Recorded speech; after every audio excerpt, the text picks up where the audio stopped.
So ಮುಂದಕ್ಕೆ ಎಲ್ಲ ಮಾಧ್ಯಮ ಮಿತ್ರರೇ,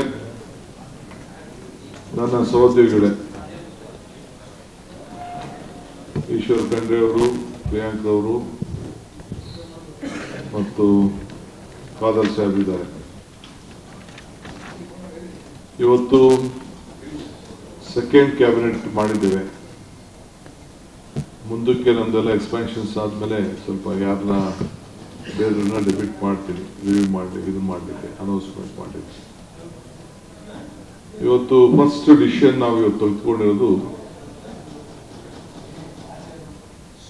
ಪಬ್ಲಿಕ್ ಗ್ರೀವೆನ್ಸಸ್ ಬಗ್ಗೆ. ಜನರು ಅನೇಕ ಸಮಸ್ಯೆ ಅಹವಾಲುಗಳು ಜಿಲ್ಲಾ ಮಂತ್ರಿಗಳು ಹೋದಾಗ, ಮುಖ್ಯಮಂತ್ರಿಗಳು ಭೇಟಿ ಮಾಡಿದಾಗ, ಕೆಲವು ಪ್ರತಿಭಟನೆಗಳು ಮಾಡಿದಾಗ ಎಲ್ಲ ಕೂಡ ಅವರ ಭಾವನೆ, ಅವರ ಸಮಸ್ಯೆಗಳ ಬಗ್ಗೆ ಸ್ಪಂದಿಸಬೇಕು. ಸಾಮಾನ್ಯ ಕಾನೂನು ಪ್ರಕಾರ ಇದ್ರೆ ಎಲ್ಲರಿಗೂ ಹಾಗೆ ಆಗೋಗ್ತದೆ. ಬಟ್ ಇದರ ಸಮಸ್ಯೆ ಇದ್ರೆ ಬರ್ತದೆ. ಸಮಸ್ಯೆ ಇರುವಾಗ ನಾವೇನಾದ್ರೂ ನ್ಯಾಯ ಕೊಡಕ್ ಸಾಧ್ಯನಾ? ನಮ್ಮಿಂದ, ಅಧಿಕಾರಿಗಳಿಂದ ಯಾರ್ದಾದ್ರು ತಪ್ಪಿತ್ತು ಅಂತಂದ್ರೆ ಅದನ್ನು ರೆಕ್ಟಿಫೈ ಮಾಡಕ್ ಆಗ್ತದ ಅನ್ನೋದು ಬಹಳ ಮುಖ್ಯವಾದಂತ ವಿಚಾರ. ಸೊ ಈ ಹಿನ್ನೆಲೆಯಲ್ಲಿ ನಾವು ಒಂದು ಸಪರೇಟ್ ಮಿನಿಸ್ಟ್ರಿ, ಪ್ರಜಾ ಸೇವೆ ಇಲಾಖೆ ಅಂತ ಹೇಳಿ ಹೊಸಗೆ ಮಿನಿಸ್ಟ್ರಿನೇ ಫಾರ್ಮೇಶನ್ ಮಾಡ್ತಾ ಇದ್ದೀವಿ. ಅದಕ್ಕೊಂದು ಸಪರೇಟ್ ಮಿನಿಸ್ಟ್ರಿ ಕೂಡ ಆ ಡಿಪಾರ್ಟ್ಮೆಂಟ್ ನ ಅಟ್ಯಾಚ್ಮೆಂಟ್ ಮಾಡ್ತಾ ಇದ್ದೀವಿ. ಸೊ ಆ ಮಿನಿಸ್ಟ್ರು ಕೂಡ ಕೆಲವು ಸಂದರ್ಭದಲ್ಲಿ ರಿವ್ಯೂ ಮಾಡ್ತಾ ಇರ್ತಾರೆ. ಅದಕ್ಕೊಂದು ಸೀನಿಯರ್ ಒಬ್ಬ IAS ಆಫೀಸರ್ಸ್ ಅಪಾಯಿಂಟ್ ಮಾಡಿರ್ತೀವಿ.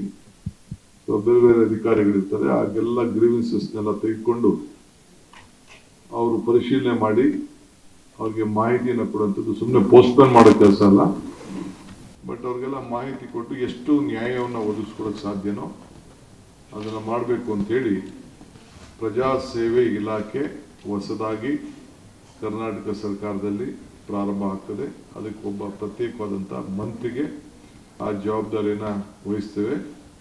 ಕೆಲವು ಮಿನಿಸ್ಟರ್ಸ್ ಹೋದಾಗ ಅರ್ಜಿ ಕೊಡ್ತಾರೆ, ನನಗೆ ಕೊಡ್ತಾರೆ. ಅದೆಲ್ಲ ಕೂಡ ನಾವು ಅದನ್ನ ಆ ಇದಕ್ಕೆ ತೆಗೆದುಕೊಂಡು ಬರ್ತೇವೆ. ಸೊ ಆಲ್ ಮಿನಿಸ್ಟರ್ಸ್ ಎಲ್ಲರೂ ಕೂಡ ಈ ಇಲಾಖೆ ಒಳಗಡೆ ಎಲ್ಲ ಡಿಸ್ಟ್ರಿಕ್ಟ್ ಮಿನಿಸ್ಟರ್ಸು ಪ್ರತಿಯೊಂದು ಅಸೆಂಬ್ಲಿ ಸೆಗ್ಮೆಂಟ್ಗೆ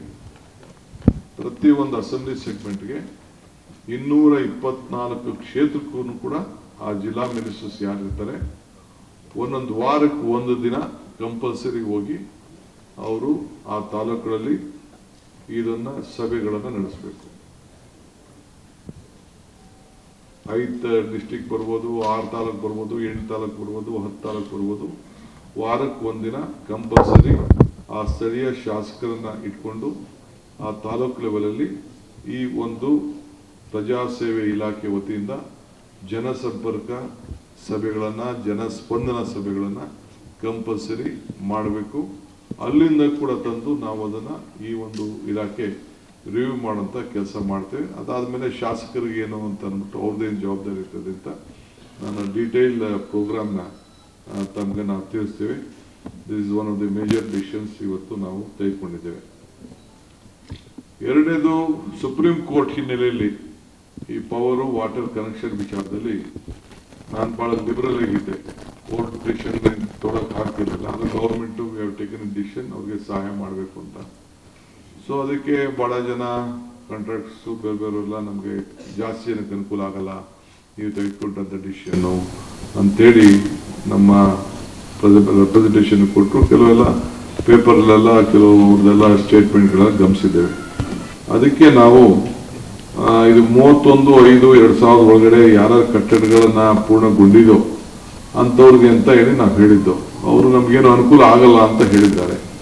ಸೊ ನಾನು ನಮ್ಮ power department, RDPR ministry, urban development ministry ಅವ್ರದ್ದೆಲ್ಲ ಚರ್ಚೆ ಮಾಡಿದ್ದೇನೆ ಕ್ಯಾಬಿನೆಟ್ ಅಲ್ಲಿ. ಅವರು ಕೂಡ ಸಲಹೆಗಳನ್ನು ಕೊಟ್ಟಿದ್ದಾರೆ.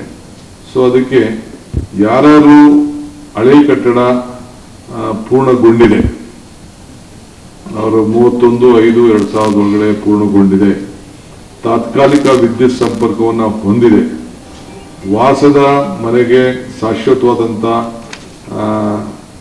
ಸಂಪರ್ಕ ಪಡೆಯಲು ಅರ್ಜಿಯನ್ನು ಸಲ್ಲಿಸಿದ್ದಾರೆ ಅವರಿಗೆ 15 ದಿನ ಅವಕಾಶವನ್ನು ಕೊಡ್ತೇವೆ. 15 ದಿನ ಅಂದರೆ ಇವತ್ತು ಯಾವತ್ತು ಜಿಯೋ ಇಶ್ಯೂ ಆಗ್ತದೆ ಇದರ ಆ ಜಿಯೋ ಇಶ್ಯೂ ಆದ ದಿನ 15 ದಿನ ಅವರಿಗೆ ಅವಕಾಶ ಕೊಡ್ತೀವಿ. 15 ದಿನದಲ್ಲಿ with photo and GPS.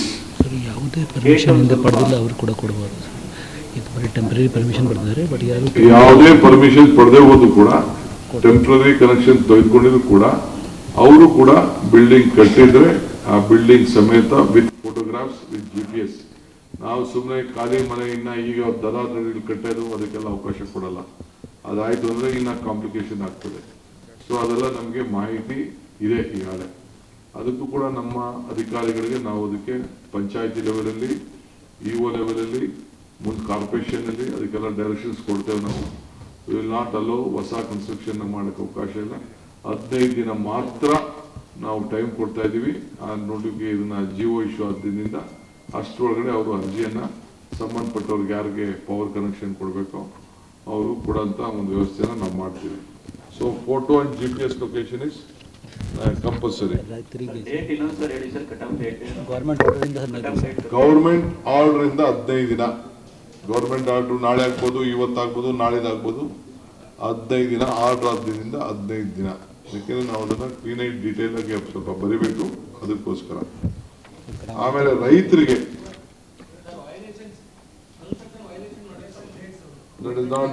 Local body will take care of that.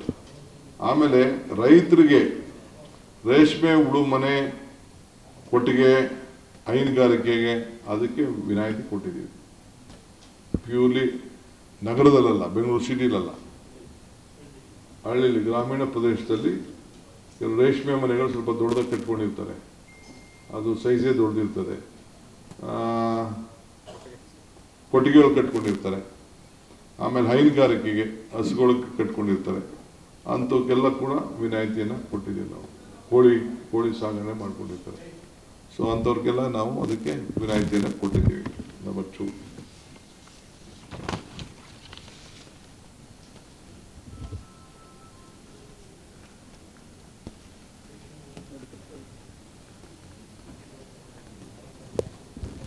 ಆಮೇಲೆ ಬೆಂಗಳೂರು ಗ್ರಾಮಾಂತರ ಜಿಲ್ಲೆ ದೇವನಹಳ್ಳಿ ತಾಲೂಕಿನಲ್ಲಿ ಚನ್ನರಾಯಪಟ್ಟಣ ಹೋಬಳಿ 13 ಗ್ರಾಮಗಳಿಗೆ ಒಟ್ಟು 1777 ಎಕರೆ ಜಮೀನು ಪೈಕಿ ಸ್ವಯಂ ಪ್ರೇರಿತವಾಗಿ ಮಂಡಿ ಜಮೀನನ್ನು ನೀಡಲು ಅವರು ಮುಂದೆ ಬಂದಿದ್ದಾರೆ. ಸೊ ಅವರಿಗೆ 31/10/2020 ವಿಸ್ತರಿಸಲು ಅವರಿಗೆ ಅನುಮತಿಯನ್ನು ಕೊಟ್ಟಿದ್ದೇವೆ. ಅವರು ಯಾರು ಅದಕ್ಕೆ ಸ್ವಯಂ ಪ್ರೇರಿತವಾಗಿ ನಾವು ಜಮೀನು ಕೊಡ್ತೀವಿ ಅಂತ ಮುಂದಕ್ಕೆ ಬರ್ತಾರೆ ಅವ್ರಿಗೆ ಒಂದು 31/10/26 ವರೆಗೂ ಅವ್ರಿಗೆ ಪರ್ಮಿಷನ್ ಅನ್ನ ಕೊಟ್ಟಿದ್ದೇವೆ. ಸರ್, ಇದುವರೆಗೆ ಡೇಟ್ ಎಕ್ಸ್ಟೆಂಡ್ ಮಾಡಿದ್ರಿ, ಎಷ್ಟು ಜನ ಸರ್ಕಾರಕ್ಕೆ ಕೊಡ್ತೀವಿ ಅಂತ ಬಂದಿದ್ದಾರೆ ಸರ್? ಆ ಮಾಹಿತಿ ಇಲಾಖೆಯವರು ಕೊಡ್ತಾರೆ.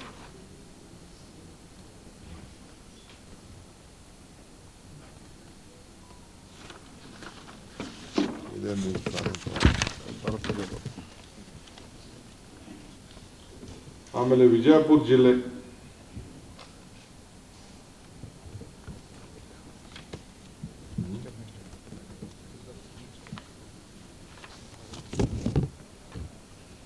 ಆಮೇಲೆ ನವದೆಹಲಿಯಲ್ಲಿ ಕರ್ನಾಟಕ ಭವನ 4 ಅಂದ್ರೆ 4 ಅಂತಂದ್ರೆ ನಮಗಲ್ಲ, ನಮ್ಮ ಶಾಸಕರಿಗೆ, ಅಧಿಕಾರಿಗಳಿಗೆಲ್ಲ, ನಮ್ಮ ವಿದ್ಯಾರ್ಥಿಗಳು ಯಾರ್ಯಾರು IAS, IFS, IRS ಮಾಡ್ತಾರೆ ಅವ್ರಿಗೆ PWD ವತಿಯಿಂದ ಒಂದೊಳ್ಳೆ ಕಟ್ಟಡವನ್ನು ಕಟ್ತೇವೆ.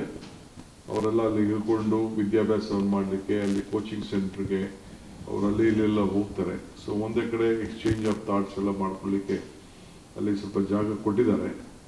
ಸೊ ಅದಕ್ಕೆ ನಾವು ಈಗಾಗಲೇ ಸ್ವಲ್ಪ 80 ಕೋಟಿ ರೂಪಾಯಿ ಅಷ್ಟು ಒಂದು ಎಸ್ಟಿಮೇಟ್ ಕೊಟ್ಟಿದ್ದಾರೆ ಡೆಲ್ಲಿನಲ್ಲಿ. ಇನ್ನ ಸ್ವಲ್ಪ ಜಾಸ್ತಿ ಆದರೂ ಕೊಡಬೇಕು ಅಂತ ಡಿಸಿಷನ್ ತಗೊಂಡಿದ್ದೀವಿ. ಇವತ್ತು 80 ಕೋಟಿಗೆ ಪರ್ಮಿಷನ್ ಕೊಟ್ಟಿದ್ದೀವಿ. 50% will be for SC ST and 50% for others. ಅದಕ್ಕೆ ಬೇರೆ ಇಲಾಖೆನೂ ದುಡ್ಡು ಕೊಡ್ತೀವಿ, ಅದಕ್ಕೆ PWD ನಡೆಸ್ತಾರೆ. ಸೊ ಮಿನಿಮಮ್ 50% SC STಗೆ, 50% ಬೇರೆಯವ್ರಿಗೆ ಸೋಷಿಯಲ್ ವೆಲ್ಫೇರ್ ಇಂದ ಸ್ವಲ್ಪ ದುಡ್ಡು ತೆಗೆದುಕೊಳ್ತಾ ಇದೀವಿ. ಸೊ ಬೇರೆ ಎಲ್ಲರಿಗೂ ಕೂಡ ಅದರ್ ಬ್ಯಾಕ್ವರ್ಡ್ ಕ್ಲಾಸಸ್ ಜನರಲ್ ಎಲ್ಲರೂ ಕೂಡ ವಿದ್ಯಾಭ್ಯಾಸ ಮಾಡಲಿಕ್ಕೆ, ಯಾಕೆಂದ್ರೆ they have to go with